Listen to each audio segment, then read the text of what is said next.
Assalamualaikum warahmatullahi wabarakatuh. Halo semuanya, perkenalkan nama saya Nur Indriani dengan NIM 221351, Program Studi Manajemen, kelas RA1 MSDM semester 5, Universitas Primagraha. Video ini dibuat untuk memenuhi syarat penilaian ujian tengah semester mata kuliah Manajemen Kinerja dengan dosen pengampu Muhammad Teguh Setiadi SEMM, CTMP, CMC, CPGAM, CPLM, CIB. Nah, pada kesempatan kali ini saya akan memaparkan beberapa materi yang telah saya pelajari dari awal perkuliahan semester 6 hingga menjelang UTS. Baik, untuk materi yang pertama adalah manajemen kinerja. Apa sih manajemen kinerja? Manajemen kinerja adalah pengelolaan pencapaian hasil wujud yang efektif dan juga efisien dalam upaya pekerja, manajer untuk keberhasilan dari organisasi serta tujuan yang diinginkan itu tercapai. Nah, kalau manajemen kinerja menurut ahli itu apa ya?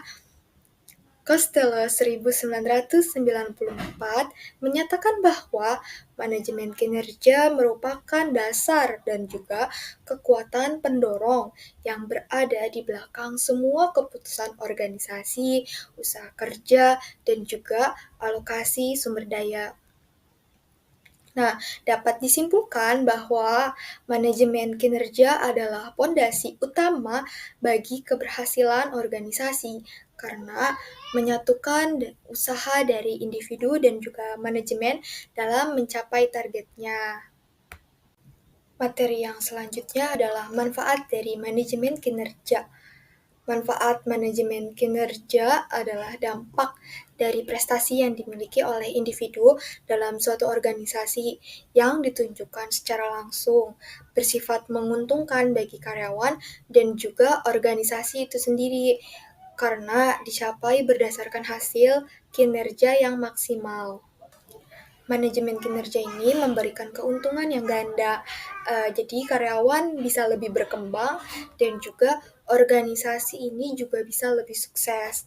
Nah, materi yang berikutnya adalah permasalahan dan juga tantangan dalam manajemen kinerja, khususnya sektor aparatur dan isu strategis manajemen kinerja.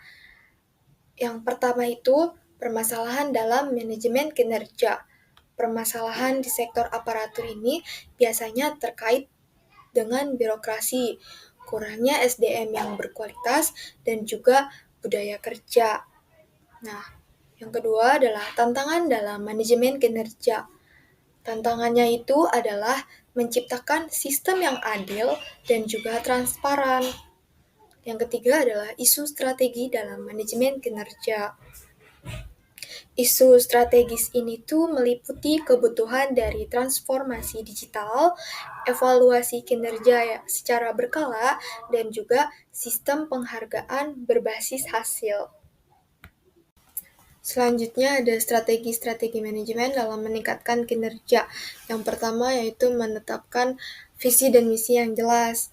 Dua, pengelolaan sumber daya manusia. Yang ketiga, penggunaan teknologi yang tepat. Dan yang keempat, evaluasi kinerja secara berkala. Lalu selanjutnya yaitu menjelaskan dan mendiskusikan arti penting sistem dalam manajemen kinerja. Nah, sistem manajemen itu penting bagi semua bisnis, termasuk juga UMKM, karena dapat membantu mengatur dalam proses bisnis agar lebih berkembang. Menurut ISO, sistem manajemen adalah metode untuk mengelola bagian-bagian bisnis guna mencapai tujuan tertentu, seperti meningkatkan kualitas produk, pelayanan, atau K3. Efektivitas sistem ini juga mencerminkan kepemimpinan dalam mengarahkan karyawan demi kemajuan perusahaan. Selanjutnya yaitu proses manajemen kerja. Di sini terdapat 6 tahap utama dalam proses manajemen kinerja. Yang pertama yaitu perencanaan kinerja. Jadi perusahaan menyusun tujuan kerja yang SMART atau specific, measurable, achievable, relevant, time-bound bersama karyawan agar selaras dengan visi dari organisasi. Yang kedua yaitu pengembangan kinerja. Jadi perusahaan memberikan pelatihan, memonitoring, atau coaching agar karyawan itu memiliki keterampilan dan juga kapasitas untuk mencapai target. Yang ketiga yaitu pemantauan kinerja.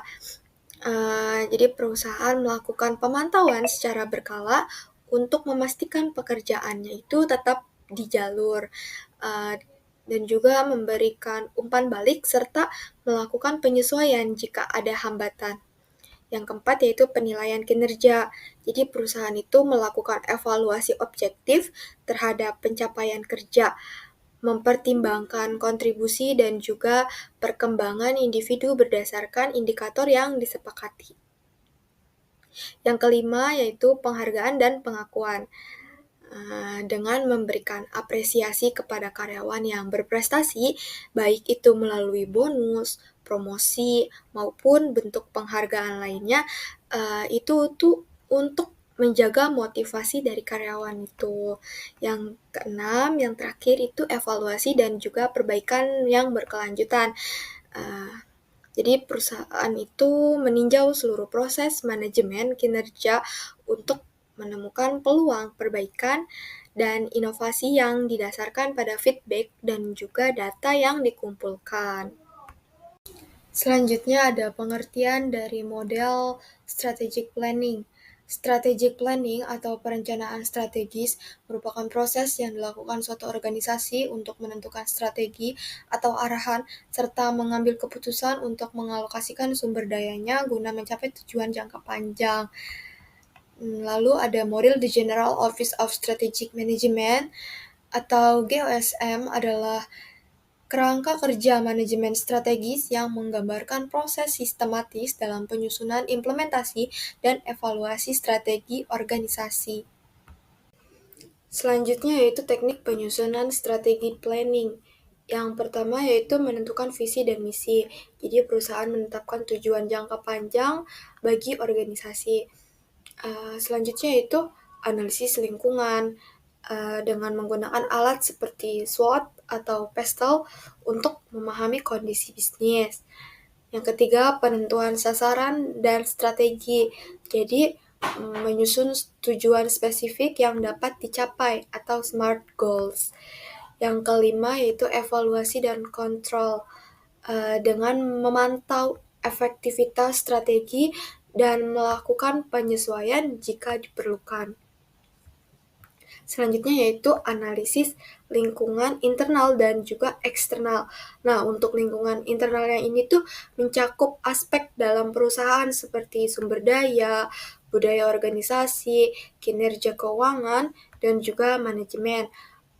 Untuk lingkungan eksternalnya itu mencakup faktor yang ada di luar organisasi seperti kondisi pasar, persaingan, regulasi pemerintah, perkembangan teknologi, dan juga tren ekonomi global.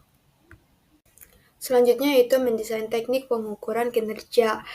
Pengukuran kinerja adalah bagian penting dalam manajemen SDM untuk menilai prestasi dan kontribusi karyawan secara objektif dan transparan dengan mempertimbangkan perilaku serta keterampilan.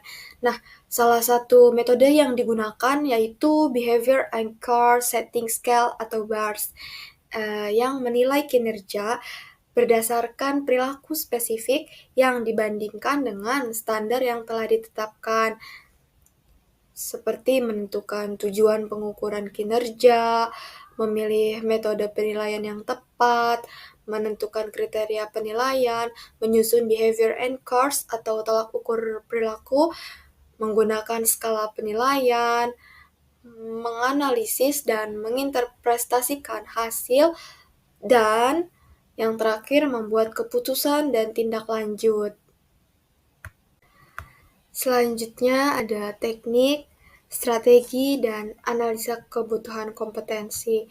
Jadi kalau teknik analisis kebutuhan kompetensi itu melibatkan metode seperti pengamatan langsung, kuesioner, analisis dokumen, dan juga assessment center untuk mengidentifikasi kesenjangan pada kompetensi pegawai.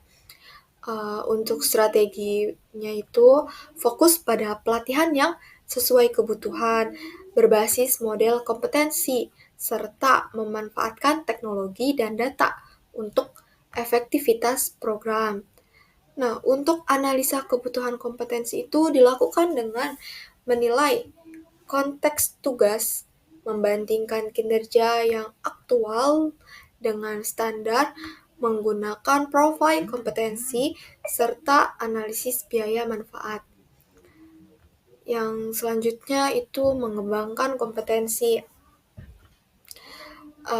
Untuk pengertian kompetensi itu sendiri adalah seperangkat pengetahuan, keterampilan, dan juga sikap yang harus dimiliki oleh seseorang untuk melaksanakan tugas atau pekerjaannya dengan baik. Nah, menurut Spencer dan Spencer tahun 1993, strategi untuk mengembangkan kompetensi yaitu yang pertama, pelatihan dan pendidikan, yaitu dengan cara mengikuti kursus, pelatihan kerja, atau pendidikan yang formal. Terus pengalaman praktis dengan mengikuti magang, kerja proyek, dan juga keterlibatan dalam organisasi. Selanjutnya itu pembelajaran mandiri dengan membaca buku, e-learning, dan juga mengikuti webinar. Selanjutnya yaitu mentoring dan coaching. Jadi dengan mendapat bimbingan dari orang yang lebih berpengalaman. Selanjutnya itu refleksi diri dan umpan balik. Jadi dengan melakukan evaluasi kinerja dan menerima dari orang lain. Selanjutnya ada soft skill dan hard skill dalam kompetensi. Nah, untuk soft skill itu sendiri artinya yaitu kemampuan non-teknis yang berkaitan dengan cara seseorang dalam berinteraksi, berkomunikasi, dan juga bekerja sama.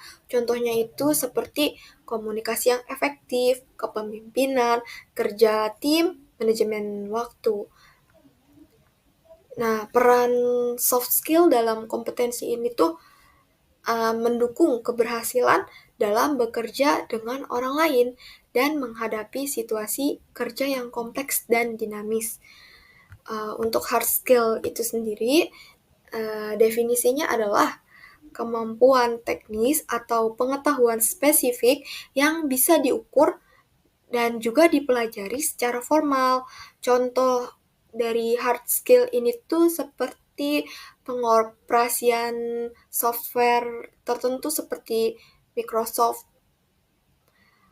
ataupun juga auto CAD. Kemampuan accounting, coding atau analisis data, terus juga penguasaan bahasa asing. Terus contoh selanjutnya itu juga seperti sertifikasi yang profesional. Yang selanjutnya yaitu identifikasi kompetensi aparatur. Jadi, identifikasi kompetensi aparatur adalah proses menentukan kemampuan, pengetahuan, dan juga keterampilan yang dibutuhkan agar aparatur dapat menjalankan tugasnya secara efektif dan sesuai dengan peran yang dijalankan. Nah, materi yang terakhir yaitu faktor-faktor yang mempengaruhi kompetensi, itu ada keyakinan dan nilai, keterampilan, pengalaman, kepribadian, motivasi, isu emosional, kemampuan intelektual, dan juga budaya organisasi. Nah, dari pemaparan yang sebelumnya dapat ditarik kesimpulan bahwa manajemen kinerja itu menjadi proses yang penting dalam menciptakan hubungan kerja yang efektif dan berorientasi pada kesuksesan organisasi, serta manfaatnya itu dapat dirasakan oleh organisasi dan juga karyawan. Manajemen kinerja itu bukan hanya sekedar pengawasan kerja saja, tetapi juga menjadi sebuah sistem yang strategis, yang mencakup perencanaan, pelaksanaan, evaluasi, dan juga pengembangan secara berkelanjutan. Dalam konteks organisasi, efektivitasnya sangat ditentukan oleh kepemimpinan, sistem pendukung kompetensi SDM, dan kemampuan adaptasi terhadap perubahan.